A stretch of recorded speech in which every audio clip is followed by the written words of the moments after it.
Bonjour Dalila, vous avez travaillé sur le thème de la scolarisation des filles. Pouvez-vous me dire qu'est-ce que ça vous a apporté, qu'est-ce que vous avez appris, qu'est-ce que vous allez nous apprendre? Il y a beaucoup de femmes qui ne savent pas ni lire ni écrire, donc je suis super. Et en plus, comme moi, j'ai pas terminé les études, j'ai continué avec mes enfants jusqu'à la fin pour avoir ce diplôme.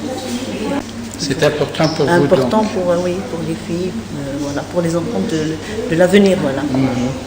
Et les femmes aussi qui ne savent pas ni écrire ni lire, pour approcher, apprendre à lire et écrire. Bon, comme ça, ils font les démarches tout seuls. Ils n'attendent pas quelqu'un qui frappe à la porte. Et ça devrait les aider aussi à trouver du travail. Oui. Dans toutes les démarches, ils savent lire et écrire. Mais que quelqu'un attend que j'apporte quelqu'un avec moi pour me parler, pour me remplir un formulaire, pour me lire une lettre, non. Merci beaucoup. Dans le cadre de la journée de la femme, j'ai souhaité travailler sur le thème de la scolarisation des femmes. Environ 72 millions d'enfants dans le monde âgés d'aller à l'école primaire ne sont pas scolarisés. Ces jeunes issus des milieux défavorisés doivent bien souvent travailler pour aider leur famille à survivre. Plus de la moitié des enfants non scolarisés, 55% sont des filles. Plus de 70% des enfants déscolarisés vivent en Afrique au sud et en Asie du Sud. Parmi les enfants scolarisés, beaucoup quittent l'école avant même d'avoir appris à lire, écrire ou compter. Dans les pays en développement, environ 15% des enfants ne terminent pas le cycle primaire. En Afrique subsaharienne, 33%. Les filles sont moins assidues car elles aident aux travaux domestiques. Elles sont moins nombreuses à finir le cycle primaire. Millions d'adultes analphabètes et deux tiers sont des femmes. Il y a beaucoup moins de risques de mortalité pour elles et leurs enfants. Leur taux de fécondité est plus faible. Elles font tout pour scolariser leurs filles. Elles font valoir le droit des femmes dans leur communauté. Elles développent des activités économiques. À l'entrée à l'école, la différence entre garçons et filles diminue, mais il reste encore des différences importantes. En Afrique du Nord, 66% des enfants non scolarisés sont des filles. Les inégalités sociales renforcent ce problème.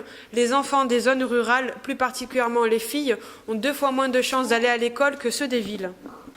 En Afrique subsaharienne, même si un quart des enfants n'étaient pas encore scolarisés en 2008, le taux de scolarisation est passé de 58% en 1999 à 67% en 2008.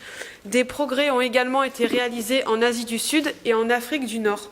À l'école primaire, donc on remarque vraiment qu'il augmente entre 2000 et 2007. Donc on peut remarquer que pour les pays du Maghreb, il a atteint plus ou moins le maximum comme les pays d'Europe, d'Amérique et d'Asie. Mais par contre, en Afrique subsaharienne, on voit quand même une grosse évolution. Mais ces pays-là restent encore en retrait.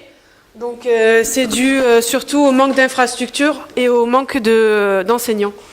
En 15 ans, le taux d'inscription des filles est passé de 33 à 56%. En Afrique, le programme de l'alimentaire mondial a développé des programmes nourriture donnés aux parents en échange de la scolarisation de leurs filles. Les programmes d'allègement des tâches ménagères, les moulins comme les bornes fontaines pour le pompage de l'eau ont été un impact fort sur la scolarisation des filles.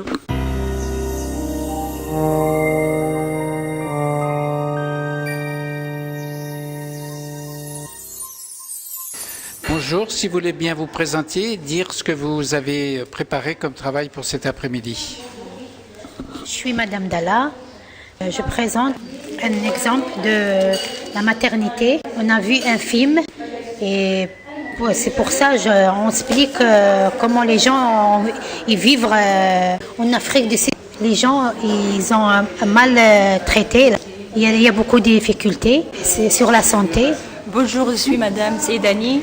Je choisis ce thème pour 3 raisons. De voir de plus près la réalité de la femme dans les pays, se développer et les conséquences directes pendant la procréation et le futur des générations. La négligence des gouvernements pour solutionner ce problème et le silence des pays développés. Nous avons choisi ce sujet pour dévoiler la cruelle réalité des femmes enceintes et les problèmes de procréation dans les pays sous-développés, car ce sujet n'est pas bien connu des pays occidentaux. L'objectif 5 du millénaire, réduire à 75% le taux de mortalité maternelle dans le monde. Le graphique explique le nombre de décès dans 3 régions différentes.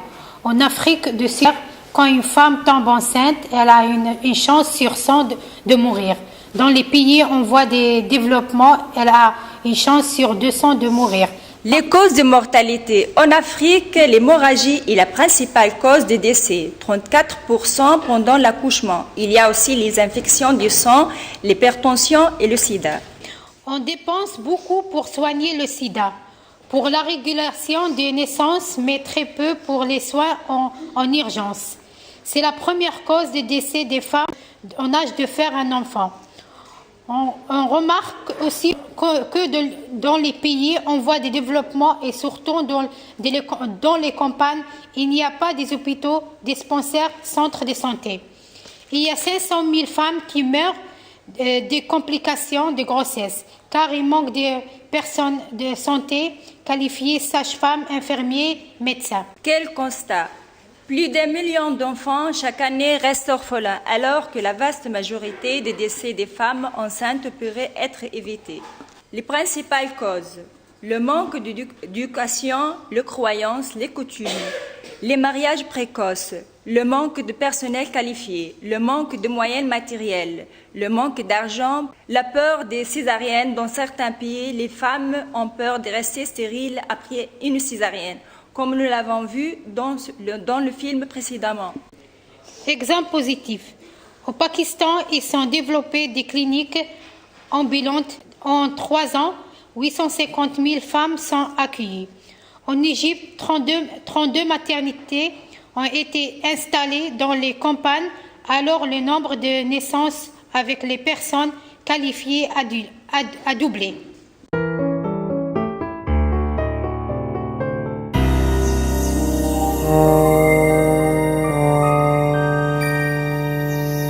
Alors, j'ai choisi ce thème-là, la violence contre les femmes au monde, parce que je trouve que c'est un sujet qui touche tout le monde, les pauvres comme les riches. Et je trouve que c'est pas normal qu'en 2011, il y a quand même tous les 3 jours qui meurent sous les coups de leurs compagnons. Oui, j'aimerais bien que ça change. Il faut se discuter, il faut parler avant de passer à la violence. Il faut vraiment protéger parce qu'il y a toute une famille, il y a aussi des enfants. Ma collègue et moi avons choisi de travailler sur le sujet de la violence. On est intéressé surtout à la violence conjugale faite aux femmes dans le monde. La violence contre les femmes est une des violations des droits humains et les plus répandues dans le monde. Malgré le progrès réalisé par l'OMD, l'inégalité envers les femmes persiste. Par exemple, 70% des femmes dans le monde sont très pauvres et 700 millions souffrent de la faim. Les femmes sont victimes de la discrimination et de la violence partout dans le monde. La violence faite aux femmes est la première cause de mortalité et d'invalidité de 16 à 44 ans en France. Une femme meurt tous les 3 jours de violence conjugale. 18,7 faits de violence conjugale pour 10 000 femmes en France. En 2008, 156 femmes sont mortes sous le coup de leurs compagnons, alors qu'en Espagne, il n'y a que 70. Au Maroc, 74% des femmes mariées sont victimes de la violence. Au Mali, la violence contre la femme, y compris la violence conjugale, c'est un phénomène courant et toléré. Environ 94% des femmes subissent la mutilation génitale. Au Cameroun, un sondage récent dit que 80% des femmes trouvent normal que les hommes soient violents. Les chiffres ne sont pas exacts, puisque beaucoup de femmes ont peur de la réaction de leurs compagnons et elles n'osent pas porter plainte malheureusement. Disputes, alcool, séparation, jalousie, pauvreté, traditions et coutumes. Il y a des violences physiques, coups, mutilations, agressions sexuelles, séquestration, meurtres. Il y a aussi des violences psychologiques, des insultes, chantages, menaces, humiliations et autres. Il y a aussi des violences comme le vol, confiscation, etc. En France, pour stopper la violence conjugale, appelez le 3919. Des exemples positifs. En Afrique de l'Ouest, des villages entiers disent publiquement non à l'excision. Les exciseuses sont formées pour changer de métier. Les sariroses est le nom donné à un groupe de femmes vêtues de sari rose, aussi appelé le gang rose. Il a été créé en 2006 en Inde. Ce gang se compose de plusieurs milliers de femmes et de quelques hommes. Ces femmes défendaient leurs droits, très souvent bafouillés par les hommes en Inde, en usant de violences physiques. Leurs armes sont leurs bâtons de bergère, avec lesquels elles s'entraînent à l'autodéfense. Ce gang se regroupe toutes classes d'âge. Certaines femmes ont jusqu'à 70 ans. Les autorités du pays ont peur de ces femmes. Et plus, certaines lois sont votées en faveur des droits des femmes et certains hommes soutiennent le gang rose. Nous allons maintenant vous présenter un petit film illustrant de ce sujet. Qui s'appelle Les femmes en noir, qui s'est créé donc à Jérusalem en 1988, au début de la première intifada. Voilà, ce sont des femmes qui ont décidé de manifester en noir et en silence, en s'inspirant des pratiques d'autres femmes dans d'autres luttes dans le monde, comme les femmes sud-africaines contre l'apartheid, les mères et grand-mères de la place de Mai qui chaque semaine en Argentine manifestent pour leurs enfants et petits-enfants disparus. Ce mouvement se multiplie dans le monde. Ce groupe est devenu un mouvement international de femmes citoyennes du monde de diverses nationalités. Elles protestent dans leur pays contre la guerre, les conflits armés entre les peuples, le militarisme, la production et le commerce des armes, le racisme et toute forme de violence injuste. Également, au Kenya, on retrouve une organisation de femmes, Maendeleo, qui existe depuis 60 ans. Elle compte 2 millions d'adhérentes qui s'adressent aux femmes de toutes les classes sociales. L'objectif principal de cette organisation est d'améliorer au quotidien les conditions de vie et le statut des femmes, même là où, en raison des pesanteurs culturelles et sociales, les Kenyanes n'ont guère leur mot à dire.